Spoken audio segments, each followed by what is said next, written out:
A day after saying he would accept the Electoral College results, tonight President Trump is falsely setting a new bar for Joe Biden to enter the White House, even after a federal judge Mr. Trump appointed delivered a stinging rebuke of his latest legal challenge. CBS's Ben Tracy is at the White House tonight. Ben?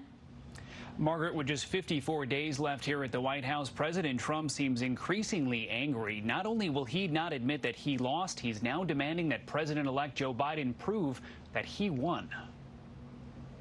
Before hitting the golf course for the second day in a row, President Trump was already teed off, bizarrely declaring that Joe Biden can only enter the White House as president if he can prove that his ridiculous 80 million votes were not fraudulently or illegally obtained.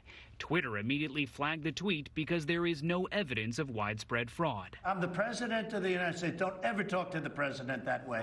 During the president's combative Thanksgiving news conference, he again refused to concede, warning the Electoral College not to certify Mr. Biden the winner. Well, if they do, they made a mistake, because this election was a fraud. But today, the president's campaign was hit with another stinging legal defeat in one of its last attempts to overturn Biden's win in Pennsylvania.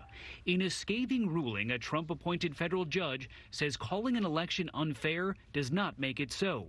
Charges require specific allegations and then proof. We have neither here.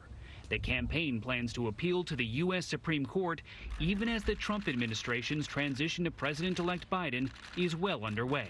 Thanksgiving has always been a special time for the Biden family.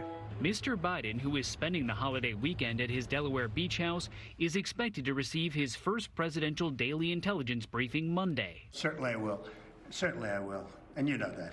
While President Trump says he will leave the White House on January 20th if he isn't declared the winner, he won't say if he will attend Mr. Biden's inauguration. I mean, I know the answer. I'll be honest, I know the answer, but I just don't want to say it yet. President Trump plans to campaign in Georgia next weekend for two Republicans running in Senate runoff races there. But the president has sent some mixed messages because he's called his own loss in Georgia fraudulent. He tried to clean that up a bit today on Twitter, reminding his followers not to boycott that runoff election. Margaret. Ben Tracy at the White House. Thank you.